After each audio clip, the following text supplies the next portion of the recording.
All right, our not-so-serious question, or not-football question, comes from L.A.O. Joe. He says, you're stuck on a desert island. You can only bring one man, one woman, and one child that you do not know personally. Who do you bring and why? You can bring any of it. Any of them. Yeah, I don't know if he says living or dead. I mean, if you're into necrophilia, you could bring the living, kill them, and you have, 6 different people to be with. I'm bringing Miley Cyrus just to throw it and rub it in Teddy's face. Is that as a child? No. No, you're going to wait, so she'd be the woman. She'd be the tweener? The tweener. Tweener? No, I'd wait till she's 18 because I don't want to do anything illegal. All right, so then she becomes the woman, so okay. No, I mean, she's not really a woman at 18. I mean, they call me legally. well, yeah, she legally. is. All right, well, whatever, legally in the Philippines, kid, people break the rules. But I'm more nervous than an Asian boy in Gary Glitter's apartment. All right, so you got Miley Cyrus, you still owe 2 more. Well, who's the dude? The dude? Yeah. I'm bringing you. Oh, I gotta have somebody to laugh with and make jokes. Okay. It's almost homoerotic. And who else? It's almost homoerotic. And besides, I would need proof that Miley Cyrus. I will vouch for you. Thank you. Absolutely. And who better to have proof with than you? There's one more. Child? Mm-hmm. Macaulay Culkin still I hate child? You know what? And I'm not really a kids person. Sorry to people out there who have kids. I just, unfortunately. You bring our videographer, Devin. There you go. Bring Devin. Come on to the set real quick, Devin. Bring Devin so that he can videotape the Miley Cyrus incident. This is our videographer and my son, Devin. There you Devin, go. say hello. Hi. All right. Get your ass back there. That's right. All right. So. Fuck you. Damn, man. I know. I've got to call it. What's your union number? So, me, who am I bringing? I'm bringing Ernest Borgnine. Oh, wow. Okay. That's number 1. Right. The female, does RuPaul count as a female? No. Now I'm bringing RuPaul. And the child, Webster. He's not alive. Oh, yeah, the child. I don't know. No, that's a different Stokes boy. That's Philip Drummond's boy.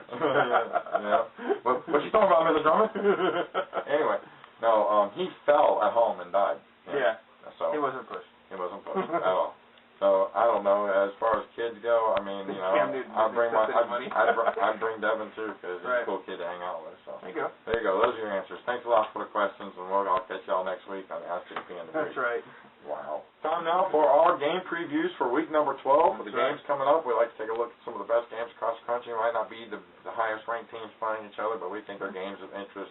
Might not even be the game that you want to hear about, but we don't care. It's our show. It's our show, so fuck you. No, exactly. No, yeah. Deal with it. Deal with it.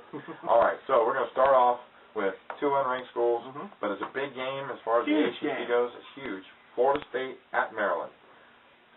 Florida State's going to win this, I think. I think Maryland's going to win this. Why do you think Florida State's going to win it? I mean, besides the obvious that they're really good running the football, their defense isn't too bad, and they got a kicker that doesn't miss wide right or wide left. If you watched the games last week, he actually kicked the game-winning field goal. So, I mean, what makes you think they're going to win? I think Florida State has the intangibles in this one. They've got the experience. Yeah. But, I think they have the experience. Christian Pond was a good quarterback here in Arizona. It's hard to win on the road. You know this. Florida State has shown a propensity to fall asleep offensively and defensively, have lapses, cost them in the NC State game. This is the same type of intensity game, the intensity of the same type coming into this game. Maryland's at home. I'm going to take the home team just based on the fact that they're at home and Ralph Friedgen would eat Jimbo Fisher. Okay. I agree with that. Okay. All right. So now we got a ranked school, number 14, Virginia Tech. They're at Miami. Huge game. Is Ja'Cory Harris playing? Ja'Cory Harris is not playing from what I understand. Wow. I'm going with Virginia Tech. I'm going with Virginia Tech, too. I'm taking defense, special teams, Tyrod Taylor is really come on strong. This team, had they not lost to James Madison, Boise State would be your number 1 team without question right now. And Virginia Tech would be a top 5 football team. I agree. With the way the landscape of college football is going. So, you know what? Virginia Tech wins this game 24-17. Yep, I'm down with that. I can agree with that score. Number 7, Stanford. At Cal. Big rivalry, Pac-10 rivalry. This is why it's here. Cal just gave Oregon some trouble. All they can handle. This is the rivalry game. I love this game. I actually look forward to watching it ever since I was a little kid when I saw them spiked the ball on the band player. That was awesome, fantastic. The 500 laterals, Yes. you know, it was great. That's what this game means to me, and it brings back that kind of memory. Stanford crushes them, though, man. Stanford throttles them. Too much Stanford. Way too much. Too much Andrew Too Luck. much tree. Too much. Too much tree. All right. So the granola crunch and hippies. This is the granola crunch and hippie bowl. It is. It is. I agree. It really is. The Birkenstock sandal bowl. All right. We've got your team. That's right. Number 8, Ohio Ohio State, at number 21, Iowa. This is a big game. This It's is going to huge clear up a game. little bit of things going on. I think if Iowa would not have lost this past weekend, Which I call. yes, Thank you very much. If Iowa would not have lost this game last weekend, this game would mean a whole lot more. It does mean something in the landscape of the top 3 of the Big Ten. If Iowa upsets Ohio State, which It's a BCS bid on the line for Ohio State. It is. And it's still a shot at the national title. Anything can happen from here for Ohio State. This game is everything to Ohio State. Iowa's looking at maybe the Outback or the Capital One Bowl, regardless of the outcome of the game. I agree. I think Ohio State's going to win. It's going to be a tough game. It's always tough to play in Kinnick Stadium. Those damn pink locker rooms. Oh, they're soothing. Whatever. But Ohio State, what needs to happen is they need to play for 4 quarters of the game. They can't do what they did against Penn State and get down at the half. They do have the capability of coming back. They showed that. The running game is there. Boom Herron is playing his ass off this year. DeVere Posey's playing good. Sanzenbacher with that catch, 58-yard touchdown off the deflection. Stoneburner, the tight end, is great. I mean, the defense is playing lights out. You got Ross Holman back. You got Little Ironhead Cam Hayward. They're playing phenomenal football. I think Ohio State's going to win 38-17. All right, I think it's going to be a little closer now. I think it's going to be 24-13. I don't know. I'm looking at the way Stanzi played the last game. He has not been playing good football. He's making too many mental errors, throwing interceptions. Oh yeah, I mean, you're talking about. I'm thinking 11-point spread. They're going to. They are at home. I mean, they're but home. They're going to keep it a little close. So. Yeah. But Ohio State does win this Yes. game. All right, number 5, Wisconsin is a big game for Ohio State. Yes, it is. Speaking of which, at Michigan. Yes. Do you know how you? My boy Teddy. You think Wisconsin scored 83 on Indiana? You are better than Indiana, but as long as Greg Robinson's there, Wisconsin's going to throttle you pretty good. Nice rested John Clay. Yeah. Wow. I would never openly root for that team that Wisconsin is playing. I will never admit to rooting for them. The best thing that could happen in this game is if a black hole opened up in the center of the big shit house and it sucked it. I mean, it's a toilet bowl. I mean, people say the shoe looks like a toilet bowl. No, the big shit house is a European toilet bowl that doesn't have a lid that sits on it. It's just round. It's not even a bidet. Is it a big bidet? It's not even a bidet because water doesn't shoot up out of it. Hot dog water. Hot dog water. It stinks.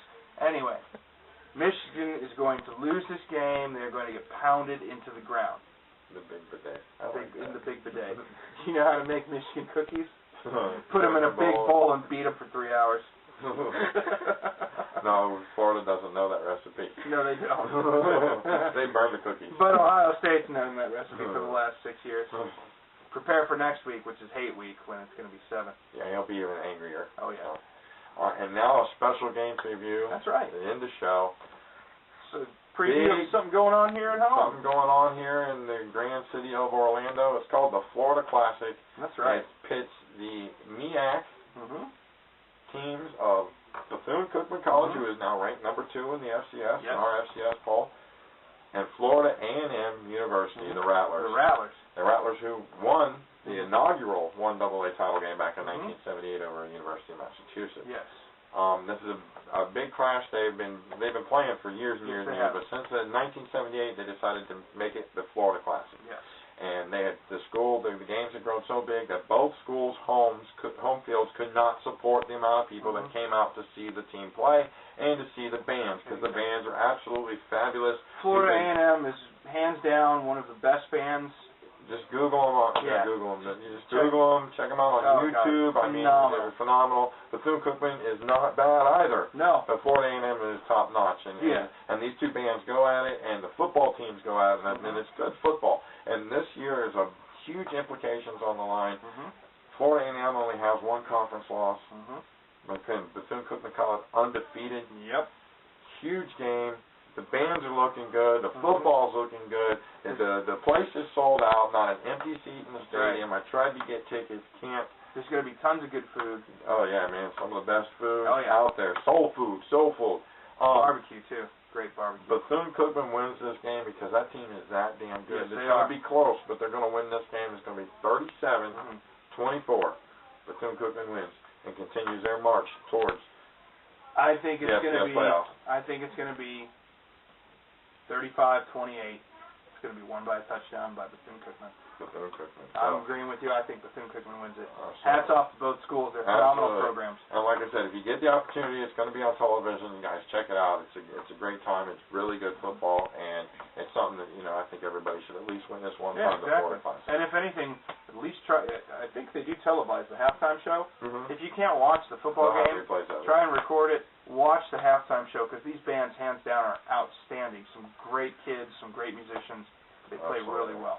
Absolutely. All right, well, that's all the time we have for this week. Till next week, I'm the Greek. And I'm John Pentagon. And we'll see you guys on the flip side.